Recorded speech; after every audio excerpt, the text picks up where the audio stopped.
I grew up here at First Baptist Church, and I pretty much came every time the doors were open. It was just kind of the family thing to do, and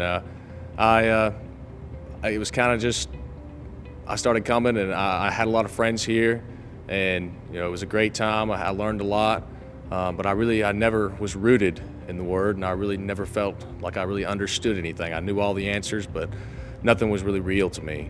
And so when I grew up and I graduated high school, I went to Presbyterian College, and when I first got there, I really was not having any kind of spiritual anchor.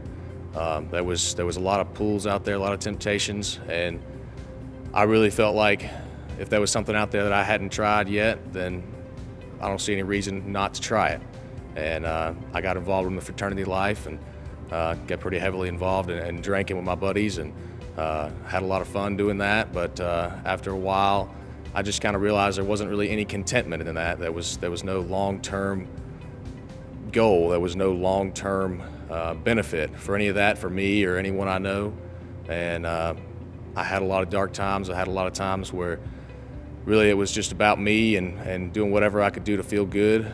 And I led that lifestyle for probably about 5 years, and graduated from college May 2013. And for about another year, I continued on in that lifestyle, and it was just where I was at that point, and I didn't really feel any reason to change. I knew that wasn't it. I knew there wasn't any point to that sort of lifestyle long term, but I just really wasn't ready to change yet, and my heart wasn't in changing. And really over this past year, I just became more and more discontented with the way I was living, and with not being able to do anything for anyone else because I was so focused on myself.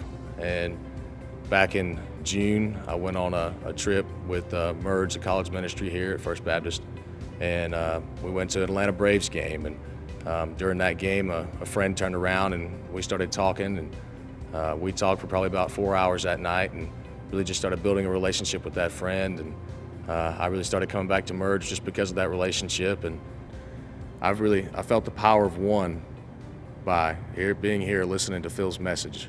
And here in this room is where I really felt the Lord calling me to change my life and to surrender everything to Him. And it's just been an amazing time here at Merge, serving at Merge, and having the relationships that I've had at Merge. It really kept me going through some dark times I've had, just struggling with who I used to be these past 6 months. It's just, I wouldn't be able to get through this without the friends I've made here and the counsel of Phil and several other friends here at Merge. And I had to get over the fear that people around here that I grew up around believed I was a Christian. I was slightly afraid that they wouldn't take it well if I told them that I really wasn't a Christian and I didn't understand what it really meant.